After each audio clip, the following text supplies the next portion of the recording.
1431 সালে সঞ্চয়ের মাত্রা বাড়বে। এই যে মঙ্গলের উপস্থিতি আমরা কর্কট রাশিতে দেখতে পাবো, সেই সময় মঙ্গলের অষ্টম দৃষ্টি এটা কিন্তু শনিদেবের উপরে গিয়ে পড়বে।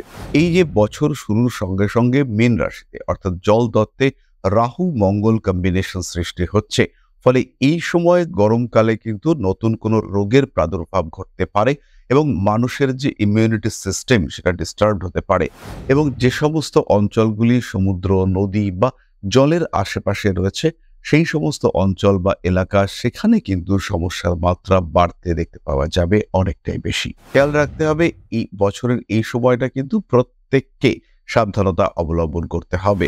তারা কিন্তু গৃহ নির্মাণের দিকে, গৃহ ক্রয় করবার দিকে এক ধাপ এগিয়ে যেতে পারবেন।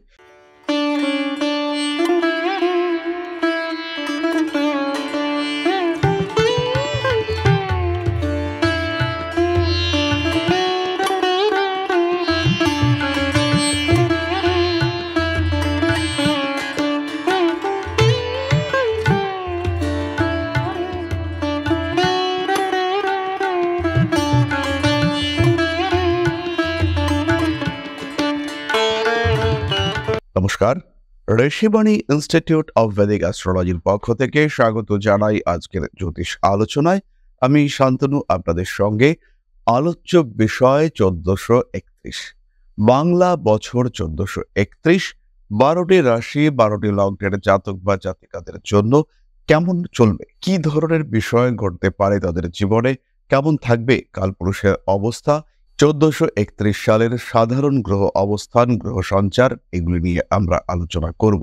1431 বঙ্গাব্দ অর্থাৎ 15ই এপ্রিল 2024 থেকে 14ই এপ্রিল 2025 পর্যন্ত সময়। গ্রহ অবস্থান অত্যন্ত শুভ, জীবনে বেশ কিছু পরিবর্তন আসবে। কোন কোন গ্রহ অবস্থান বেশ শুভ, সেই সমস্ত বিষয়ে আমরা সাধারণ আলোচনা করব। আজকের আলোচনায় আমরা জেনারেল প্ল্যানেটারি ট্রানজিট নিয়ে আলোচনা করব। এর মধ্যে প্রথমেই রয়েছেন দেবগুরু বৃহস্পতি, যিনি কিনা বছরের প্রায় প্রথম থেকেই কালপুরুষের দ্বিতীয় ভাব অর্থাৎ ধনভাবে অবস্থান করবেন। দেবগুরু বৃহস্পতির এই বৃষ রাশিতে আমরা অবস্থান দেখতে পাবো 1 মে থেকে, অর্থাৎ বৈশাখ মাসের 15 তারিখের পর থেকেই আমরা কিন্তু দেবগুরু বৃহস্পতিকে কালপুরুষের ধনভাব অর্থাৎ বৃষ রাশিতে দেখতে পাবো। এই যে বৃহস্পতি এই কালপুরুষের দ্বিতীয় অবস্থান করবে, এর ফলে কালপুরুষের যে পৃথ্বী তত্ত্ব সেটি অ্যাক্টিভেটেড হবে বৃহস্পতির দ্বারা এবং এই সময় অনেক মানুষ তারা কিন্তু নতুন করে চাকরি প্রাপ্ত হবেন। অর্থনৈতিক দিক থেকে ডেভেলপমেন্ট দেখতে পাওয়া যাবে। 1430 বঙ্গাব্দে যে অর্থনৈতিক দিক থেকে ডিস্টারবেন্স চলেছিল, রাহুর কারণে মানসিক অশান্তি সাধারণ মানুষ ফেস করেছিলেন।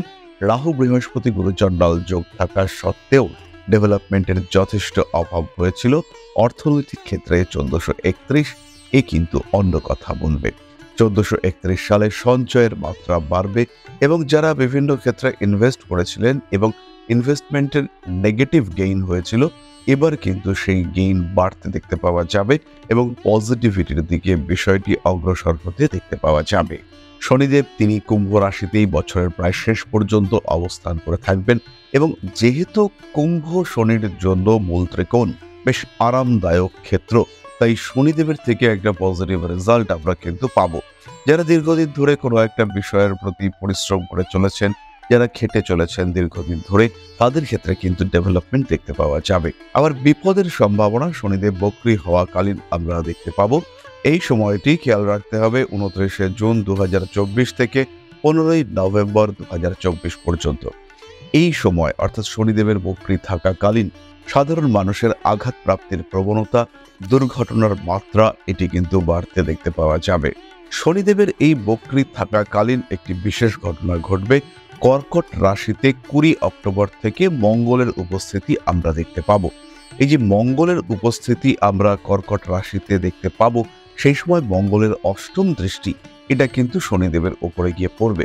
এই যে মঙ্গলের অষ্টম দৃষ্টি শনিদেবের উপরে গিয়ে পড়ছে এবং শনিদেব কালপুরুষের 11 নম্বর ঘরে রয়েছেন, ফলে বেশ কিছু মানুষের আঘাতপ্রাপ্তি, অশান্তি ইত্যাদির মাত্রা বাড়তে দেখতে পাওয়া যাবে। আগুন থেকে সাধারণ মানুষের বিপদের মাত্রা কিন্তু বাড়বে এবং এই সময় অর্থাৎ 20 অক্টোবর 2024 থেকে 21শে জানুয়ারি 2025 পর্যন্ত এই সময় কিন্তু ঝড় ঝঞ্ঝা অগ্ন্যুৎপাত এগুলির মাত্রা বাড়তে দেখতে পাওয়া যাবে।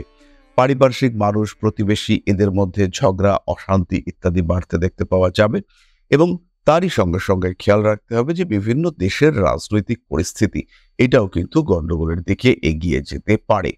মানুষের কর্মক্ষমতা বাড়বে, সাধারণ মানুষদের অর্থপ্রাপ্তির সম্ভাবনা এটাও বাড়তে দেখতে পাওয়া যাবে। বৃহস্পতি এবং বৃহস্পতির দশমে শনিদেবের উপস্থিতি চাকুরি প্রাপ্তি কর্মসংস্থান সৃষ্টি এই বিষয়গুলিকে বাড়িয়ে দেওয়ার চেষ্টা করবে। রাহুকে আমরা কালপুরুষের দ্বাদশেই দেখতে পাবো, ফলে জল তত্ত্বের রাশিগুলি এরা কিন্তু অ্যাফ্লিক্টেড হবে। একটি বিশেষ সময়ের কথা আমাদের বলতে হবে, 23শে এপ্রিল 2024 থেকে 1লা জুন 2024 এই সময় কিন্তু মীন রাশিতে রাহু মঙ্গল কম্বিনেশন আমরা দেখতে পাবো।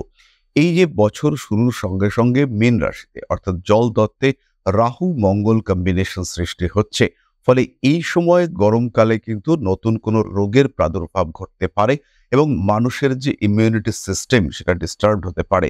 যে কোনো সময় আঘাত প্রাপ্তি অগ্নিদগ্ধ হওয়ার সম্ভাবনা এগুলি বাড়তে দেখতে পাওয়া যাবে সাধারণ মানুষের ক্ষেত্রে, বিশেষ করে যারা রান্না করেন কিংবা গরম জল উত্তেজক তরল যেমন অ্যাসিড নিয়ে কাজকর্ম করেন তাদের ক্ষেত্রে কিন্তু সমস্যা রয়েছে। যারা ঝালাই সংক্রান্ত কাজকর্ম করেন, যারা ধাতু গলানো হয় এমন প্ল্যান্টে কাজকর্ম করেন, সেই সমস্ত মানুষদের ক্ষেত্রে কিন্তু সমস্যা বাড়তে দেখতে পাওয়া যাবে।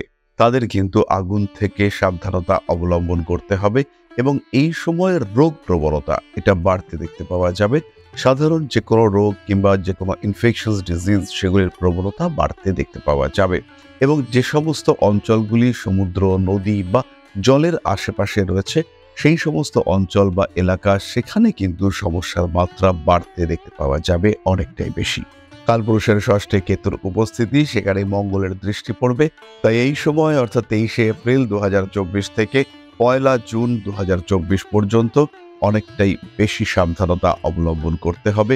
প্রত্যেকটি রাশির জন্য এই সময় কি ঘটতে পারে সেই বিষয়ে আমরা আলোচনা করব পরবর্তী ভিডিওগুলিতে। তবে খেয়াল রাখতে হবে এই বছরের এই সময়টা কিন্তু প্রত্যেককে সাবধানতা অবলম্বন করতে হবে, অর্থাৎ 1লা বৈশাখের মাত্র 8 দিন পর থেকে এই সময়টি শুরু হচ্ছে, খেয়াল রাখতে হবে। এরপরে যে সময়টা মঙ্গল কর্কট রাশিতে অবস্থান করবেন অর্থাৎ 20 অক্টোবর 2024 থেকে 21শে জানুয়ারি 2025 পর্যন্ত, এই যে সময়টা কর্কট রাশিতে মঙ্গল অবস্থান করবেন, রাহুর দৃষ্টি মঙ্গলের উপরে থাকবে এবং সেই মঙ্গলের অষ্টম দৃষ্টি কালপুরুষের একাদশ ভাবে স্থিত শনিদেবের ওপর পড়তে চলেছে। ফলে এই যে মঙ্গলের দৃষ্টি শনির ওপর পড়ছে, তাই এই সময় আমাদের সাধারণ মানুষদের কিন্তু চরম সাবধানতা অবলম্বন করতে হবে। তবে এই সমস্ত কিছুর মধ্যে দেবগুরু বৃহস্পতির কালপুরুষের দ্বিতীয় অবস্থান, কেতুর উপরে দেবগুরু বৃহস্পতির দৃষ্টি এবং এর ফলে কেতুর কিছুটা নিয়ন্ত্রিত অবস্থায় আসা, অর্থ ত্রিকোণগুলি বৃহস্পতির দ্বারা নিয়ন্ত্রিত হওয়া, এর ফলে অর্থনৈতিক ক্ষেত্রে খুব স্বাভাবিকভাবেই মানুষের উন্নতি দেখতে পাওয়া যাবে, ডেভেলপমেন্ট আসবে, চাকরির যে সুযোগ সেটা বাড়তে দেখতে পাওয়া যাবে, বাড়বে কর্মসংস্থান। তাই অন্যান্য দিকগুলিকে মানুষ কিন্তু খুব সহজে ম্যানেজ করতে পারবেন এবং যারা অর্থনৈতিক ক্ষেত্রে বিভিন্ন সমস্যায় ভুগছেন, যারা অর্থনৈতিক দিক থেকে ভীষণ রকম সমস্যার মধ্যে জড়িয়ে রয়েছেন এবং যারা বিগত দিনগুলিতে বলা যেতে পারে 1430-এ 1429-এ অর্থনৈতিক দিক থেকে বেশ সমস্যার মধ্যে ছিলেন, তাদের ক্ষেত্রে কিন্তু 1431 বেশ কিছুটা সুবিধা নিয়ে আসতে চলেছে। মানসিক অবস্থার উন্নতি ঘটবে, যারা বাচিক শিল্পী, যারা সঙ্গীত কলা ইত্যাদি বিষয়ে চর্চা করেন তাদের ক্ষেত্রে উন্নতির সম্ভাবনা অনেকটাই বেশি। নতুন চাকরি প্রাপ্তির সংখ্যা বাড়বে, ব্যবসার ক্ষেত্রে উন্নতি দেখতে পাওয়া যাবে এবং তার সঙ্গে সঙ্গে একটি বিষয় খুব ভালোভাবে আমরা দেখতে পাবো, যাদের সঞ্চয় বলতে কিছুই ছিল না সেই মানুষগুলি কিন্তু যথেষ্ট পরিমাণে সঞ্চয় করতে পারবেন। টাকা জমানো, টাকা জমিয়ে রাখা এই সমস্ত বিষয়ের প্রতি আগ্রহ তাদের বাড়তে দেখতে পাওয়া যাবে এবং আলটিমেটলি মানুষের অর্থনৈতিক অবস্থার একটা উন্নতি আমরা 1431-এ দেখতে পাবো। বছরের মোটামুটি প্রথমের দিকেই 12ই জুলাই 2024 থেকে 26শে অগস্ট 2024 সৃষ্টি হবে গুরু মঙ্গল যোগ। এই সময় কিন্তু মানুষের গৃহ প্রাপ্তির সম্ভাবনা বাড়বে এবং যারা ভাবছেন কিছুটা লোন নিয়ে বাড়ি কিনবেন কিন্তু কোনো কারণে লোন স্যাংশন হচ্ছে না, তারা একটা ওয়ে খুঁজে পাবেন। তারা কিন্তু গৃহ নির্মাণের দিকে, গৃহ ক্রয় করবার দিকে এক ধাপ এগিয়ে যেতে পারবেন। এবং এই যে রাস্তা তারা খুঁজে পেলেন, সেই রাস্তার কারণে আরও বেশ কিছু মানুষ তারাও কিন্তু রাস্তা খুঁজে পাবেন এবং খুব সাধারণ স্বাভাবিকভাবে 1431 সাল সাধারণ মানুষের জীবনে বেশ কিছুটা উন্নতি সূচিত করতে চলেছে। যারা একেবারেই দারিদ্র্য সীমার নিচে রয়েছেন, যাদের কোনো রকম কর্মসংস্থান নেই, সেই সমস্ত মানুষদের ক্ষেত্রে কাজের একটা জায়গা, কাজের একটা স্পেস ক্রিয়েটেড হবে। সুতরাং আগামী 1431 সালের প্রত্যেকটি মানুষের জন্য রইল একটা শুভ কামনা। প্রত্যেকের জন্য আগামী 1431 বঙ্গাব্দ অত্যন্ত সুখকর হয়ে উঠুক।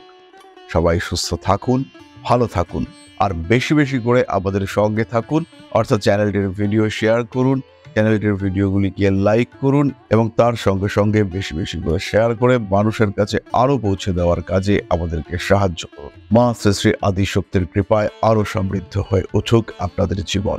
জয় মা আদিশক্তি। নমস্কার।